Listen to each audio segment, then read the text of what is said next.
Look at it. It's just beautiful. It's just so beautiful. How's it going, everyone? This is Emmanuel. And wait. I know what you're thinking. Maybe you're like, oh, he done became one of them VTubers. Hear me out. I made this VTuber for practice, and I've actually been doing it for a little bit. I'm working on a new one. It's like a cyberpunk school girl kind of. I did a poll on TikTok and Instagram of what the next one will be. So it this one isn't my personal one.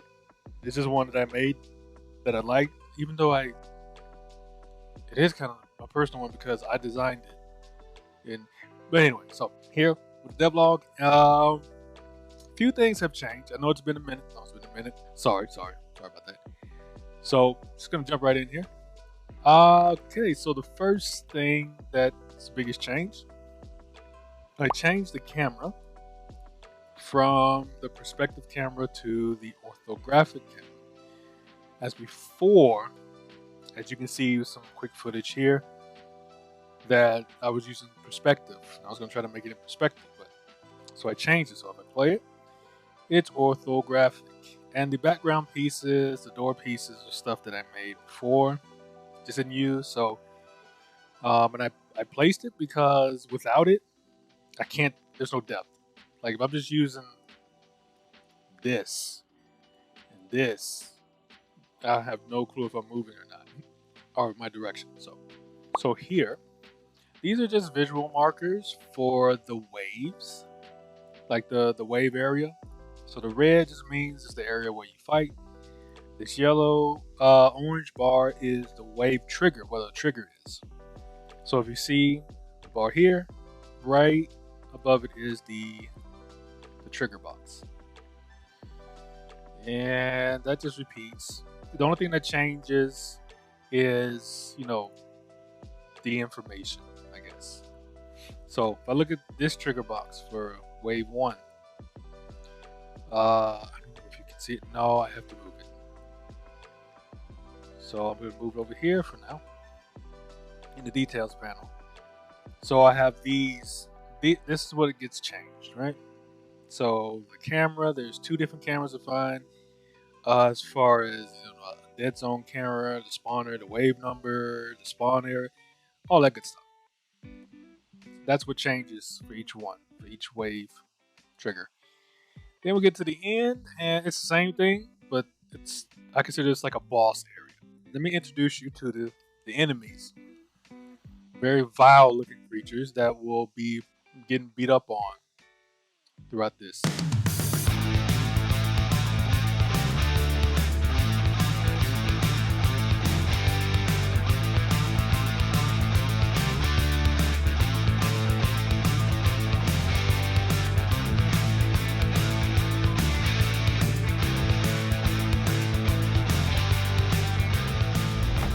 Gruesome, ain't they? Gruesome. Here's the wave trigger. Say if anyone wants me to kind of go in depth to it, let me know. And I will do a video on that. But this handles the spawning, what gets spawned, what cameras to switch to, timers to check if you defeated everything, and all that good stuff. Also, I think I might change the look, the physical look of the character.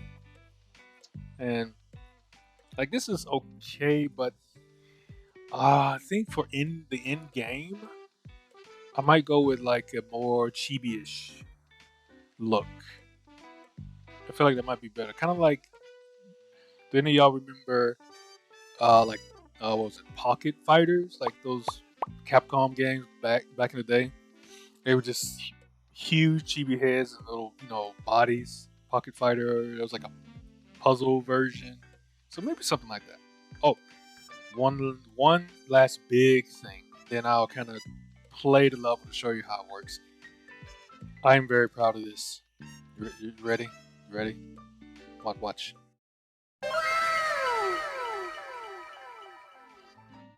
The shadow. The shadow. It stays on the ground. and its opacity and size changes, which is awesome. Right here, it's just a sprite, and I couldn't really find tutorials or whatnot on how to really do it, so I just decided to try to bunker down, figure out whatever math, and get it done. And this is the blueprint. This is the function that handles all that, based around a trace. Then that trace information is broken down to the shadow not moving, the size change, and the opacity. I could change the color if I wanted to, because the groundwork is laid, but so very excited about that. But that's pretty much it. Oh, and if you want me to break down the shadow thing, or just show it, I'll do that. I'm gonna go through the first wave, just the first wave, just kind of explain it, and then the rest, I'm just gonna quick time lapse it to the end. So we start, and that's Yuzuki's her. Chico, that's her hitbox. I got the combo set up, but I'm just doing a one hit thing just for testing. So the enemy spawn from a list, like it's okay, it's the wave one list. I only have the punch, I only have the light attack. There we go. There we go. The wave is done. I can leave. And the cameras aren't 100% either. The basic structure is there, but there's some kinks I have to figure out. I just ran into you. And the spawning, the enemies are not going to spawn inside the wave. They're going to be the class. They're going to spawn outside and come in. I'm just doing it this way because that's just what I need to do. Okay.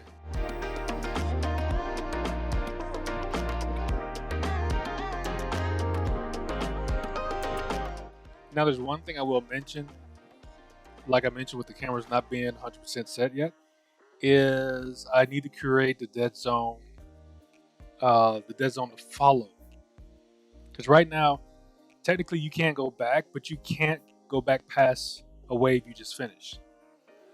But I need to probably do like a trace, maybe a trace, to where the dead zone follow as you move forward. Then when you go back, you run into that dead zone.